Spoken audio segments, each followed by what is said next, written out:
Estate hard work से नहीं, smart strategy से हम अपना सिलेक्शन एस्टेट में लेंगे। कोई भी एग्जाम है, सबको लगता है कि 30 डेज बचे हैं, हम नहीं कर पाएंगे, हम नहीं कर पाएंगे, 30 डेज में क्या ही होगा, क्या ये 30 डेज एनफ है? ये 30 डेज आपका सिलेक्शन होने से रोक भी सकते हैं और आपको सिलेक्शन दिलवा भी सकते हैं। ये सिर्फ एस्टेट नहीं, हर कोई भी कॉम्पिटिटिव एग्जाम है, कोई भी बोर्ड एग्जाम है, वहां पर आपका जो ये लास्ट 30 डेज है, वो आपका सिलेक्शन रोक भी सकते हैं और आपको सिलेक्शन दिलवा भी सकते हैं। सबको पता है कि एचटेट जो है, एनसीईआरटी पढ़ने से, एचटेट ओनली एनसीईआरटी हम यहाँ पर पढ़ते हैं। क्या सब का एचटेट होता है? एनसीईआरटी हर स्टूडेंट पढ़ता है, हर स्टूडेंट को पता है इस बात का, लेकिन सबका एचटेट होता है? बिल्कुल नहीं। हम मिस्टेक्स यहाँ पर क्या करते हैं? क्या हम अपनी स्मार्ट स्ट्रेटेजी यूज करें कि हम 30 डेज में कर पाए? मिस्टेक्स जो हैं वो हमारी सिलेक्शन को रोक भी सकते हैं और दे भी सकते हैं। आज का जो ये 30 डेज में सिलेक्शन होना ना होना, हम यहीं पर डिस्कस करेंगे। अभी एग्जाम में 30 डेज हैं, आप अभी से, आज से, कल से प्रिपरेशन अपनी स्टार्ट करेंगे तो हो जाएगा आपका स्टेप। टीजीटी की अगर मैं बात करूं, यहाँ पर आता है हमारा Hindi, English, math and reasoning, Haryana जी की 10-10 मार्क्स के ही आते हैं। अब स्टूडेंट्स बोलते हैं कि मुझे मैथ बिल्कुल नहीं आता, मैं मैथ में बिल्कुल जीरो हूँ। ये सिर्फ आप अपने आप को एक्सक्यूज दे रहे हैं कि मैथ नहीं आएगा तो मेरा सिलेक्शन नहीं हो पाएगा। अरे भाई, 10 मार्क्स का मैथ आता है, 140 मार्क्स में से आप 90 मार्क्स ले आइए। मैथ ही अगर आपको लगता है कि मैथ मेरा सिलेक्शन होने से रोकता है, तो ये सिर्फ और सिर्फ आप अपने आप को एक्सक्यूज दे रहे हैं। आप आपको लगता है कि मैथ आप कितनी मर्जी प्रैक्टिस कर ले, मैथ नहीं आएगा, तो ये सिर्फ बहाना है। मैथ को छोड़ दीजिए। ऐसा भी है, अगर नहीं भी आता तो मैथ को छोड़ दीजिए, 140 में से 90, 100 मार्क्स के बीच, 100 के बीच अपने मार्क्स ले आइए। क्या आपने कभी किसी एस्टेट, जिनका एस्टेट हो चुका है या कोई भी है जो जॉब कर रहा है, या एस्टेट जिनका हो चुका है, टीचर है, एजुकेटर है, क्या आपने किसी से सुना है कि 150 आउट ऑफ 150 हमारे एस्टेट में आए थे, या जिस पोजीशन पर हमने सिलेक्शन लिया वहां पर बच्चे के फुल मार्क्स आए थे? बिल्कुल नहीं। वहां यहाँ पर हम सोचते हैं कि मैथ्स नहीं आ रहा तो मेरा सिलेक्शन नहीं हो पाएगा, मैं मैथ को कर लूं, मैं मैथ को कर लूं। बिल्कुल नहीं, मैथ छोड़ दीजिए। वो सिर्फ 90 मार्क्स चाहिए, मैक्सिमम 90, ओ सॉरी, मिनिमम 90 मार्क्स चाहिए हैं जनरल को। जनरल की अगर मैं बात करूं, 140 में से ले आइए। हर स्टूडेंट की अपनी एबिलिटी होती है। कोई किसी सब्जेक्ट में अपना कैचिंग पावर अच्छी कर रहा है, कोई किसी सब्जेक्ट में, इसीलिए हर किसी के फुल मार्क्स नहीं आते। तो यहाँ पर करना क्या है आपको? मेन जो है वो आपका सब्जेक्ट है, सीडीपी है। 90-100 मार्क्स आपके यहाँ से आ जाएंगे, 100 मार्क्स के आते हैं ये। अगर आपने यहाँ पर फुल प्रैक्टिस की है, फुल नॉलेज है अपनी सीडीपी की, सब्जेक्ट की, तो आप इजिली कर सकते हैं, बाकी को छोड़ दीजिए। बट ऐसा हमें भी पता है कि फुल किसी में नहीं आते, सब्जेक्ट और सीडीपी से काम नहीं चलेगा। लेकिन मोस्ट स्कोरिंग जो पार्ट है वही है कि सब्जेक्ट है और आपका सीडीपी है। यही आपका सिलेक्शन रोक भी सकते हैं और करवा भी सकते हैं। तो आपको हरियाणा जीके नहीं आ रही, मैथ नहीं आ रहा, छोड़ दीजिए। अपने सब्जेक्ट को, अपनी सीडीपी को प्रैक्टिस कीजिए, स्ट्रॉन्ग बनाइए। जो अदर पार्ट्स हैं, रीजनिंग हो गई, हिंदी हो गया, इंग्लिश हो गई, उन पर फोकस कीजिए। जो आपके सब्जेक्ट से मार्क्स जाएंगे या सीडीपी से मार्क्स जाएंगे, वहां से कवर हो जाएंगे। ये बिल्कुल नहीं सोचना कि 30 डेज में मैं मैथ करूं, क्या करूं क्या नहीं। बिल्कुल नहीं। आज से अपना सब्जेक्ट उठाइए, जो भी आपका सब्जेक्ट है, और सीडीपी उठाइए। साथ में कोई एक सब्जेक्ट उठा लीजिए, वो साथ साथ कवर करते रहिए। अब करना कैसे है? सबको पता है एनसीईआरटी करनी है, एनसीईआरटी करनी है, एनसीईआरटी करना।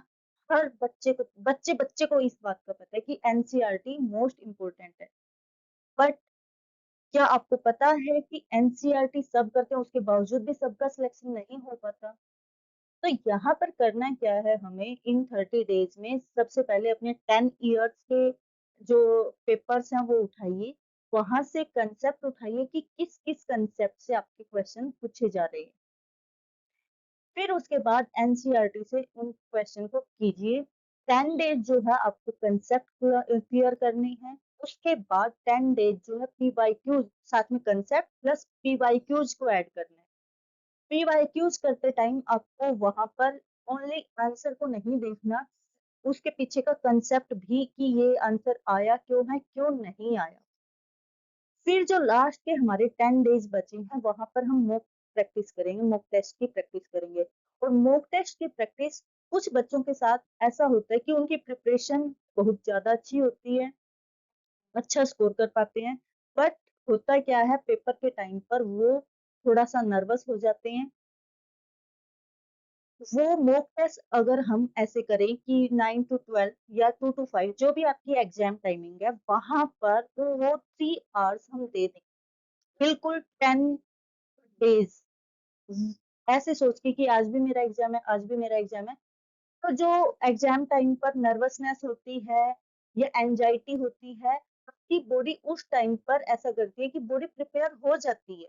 तो मॉक टेस्ट उसी टाइम पर जिन बच्चों को ये प्रॉब्लम आती है वो जरूर कीजिएगा। अब आपको करना क्या है, यहाँ पर सब्जेक्ट की अपनी प्रायोरिटीज रखिए कि आपका सब्जेक्ट है और सीडीपी वो तो बिल्कुल करना ही करना है।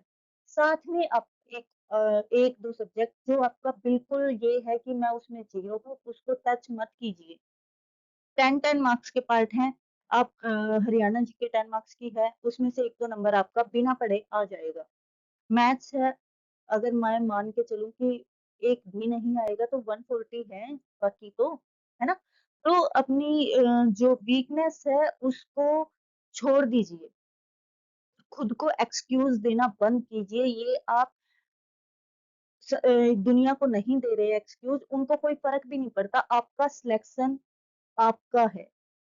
आप जाकर उनको अपना सर्टिफिकेट नहीं दोगे कि मेरा सिलेक्शन हो गया, ले तू यूज कर ले, बिल्कुल नहीं। आपका सिलेक्शन आपका है, एक्सक्यूजेस आपके हैं, आप खुद के साथ ही चीट कर रहे हो। ये जिस दिन आप बंद कर दोगे और अपनी स्ट्रेटजी जो स्मार्ट स्ट्रेटजी है वो आप यूज करोगे, उस दिन आपका सिलेक्शन ऑलमोस्ट डन। अब जो हमें मिस्टेक्स जो हम करते हैं, एक हमारे एक्सक्यूज जो हम खुद को ही देते हैं और खुद को ही चीट करते हैं। दूसरा, हम थ्योरी पर फोकस करते हैं कि ये भी पढ़ लूं, सिलेबस पूरा कवर नहीं करना, बिल्कुल नहीं करना कि एनसीईआरटी 9th की एनसीईआरटी मैंने फुल कर दी, बिल्कुल नहीं। वहां पर कंसेप्ट करने हैं और साथ में हमें करनी है उनके साथ पीवाईक्यूज।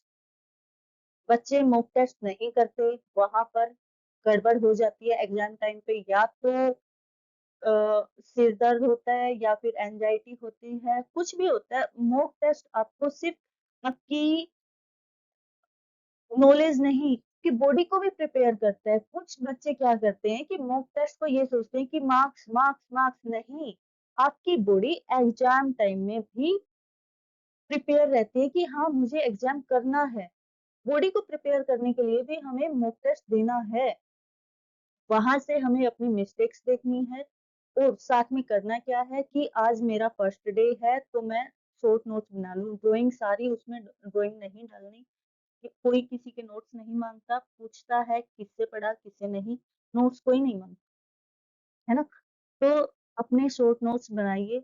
आज डे 1 डाला, नेक्स्ट जो भी आपका टॉपिक रहेगा तो नेक्स्ट टॉपिक करने से पहले फर्स्ट टॉपिक को रिवाइज कीजिए, 5 मिनट, बस 5 मिनट लगेंगे।